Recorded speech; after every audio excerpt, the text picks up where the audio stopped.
Saudara, Polda Metro Jaya mempersilahkan Roy Suryo CS untuk mengajukan pra-peradilan jika tidak terima dengan status tersangka dalam kasus dugaan fitnah ijazah palsu Jokowi. Hal ini untuk menjawab kritik kuasa hukum Roy Suryo soal penetapan tersangka 3 orang termasuk Roy Suryo.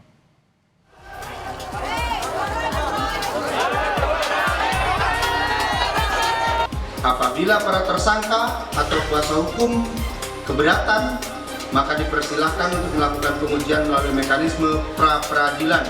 Pertama, Kurnia Tri Rohani. Kedua, Rizal Fadila. Ketiga, Roy Suryo. Kritik ditetapkannya Roy Suryo beserta 2 rekannya yakni Kurnia Tri Rohani dan Rizal Fadila sebagai tersangka direspons Polda Metro Jaya dengan mempersilahkan kubu Roy untuk ajukan permohonan pra-peradilan. Adapun terhadap penetapan tersangka yang sudah kami lakukan, apabila para tersangka atau kuasa hukum keberatan, maka dipersilahkan untuk melakukan pengujian melalui mekanisme pra-peradilan. Sebelumnya dalam konferensi pers Kamis lalu, kuasa hukum Roy Suryo CS mempertanyakan penetapan status tersangka terhadap 3 orang tanpa menjalani pemeriksaan sebagai saksi atas pokok perkara yang dilaporkan Jokowi. Bagaimana ada 3 orang yang ditetapkan tersangka padahal substansi pemeriksaannya belum masuk kepada perkara atau pokok-pokok peristiwa apa yang dipersoalkan oleh penyidik sehingga ketiga orang ini naik menjadi tersangka. Siapa saja? Pertama, Kurnia Tri Rohani. Kedua, Rizal Fadila. Ketiga, Roy Suryo.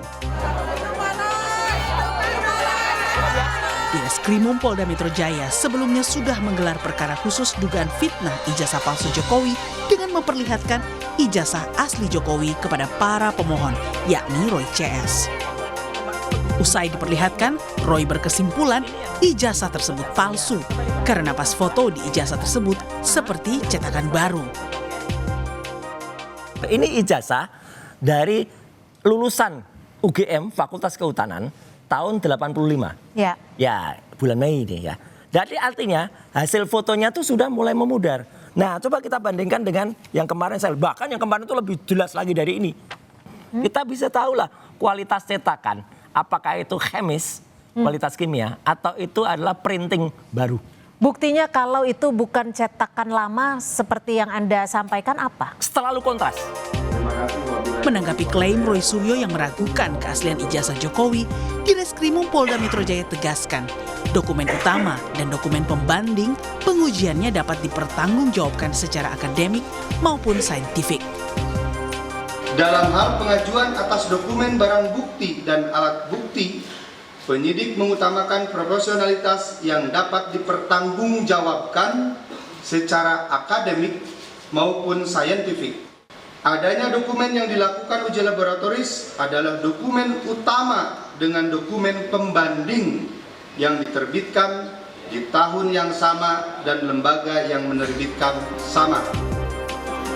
Terus berhembusnya opini soal keaslian ijazah Jokowi, polisi minta semua pihak menahan diri agar publik tidak terus-menerus mendapat informasi bias di tengah proses penyidikan yang masih berjalan.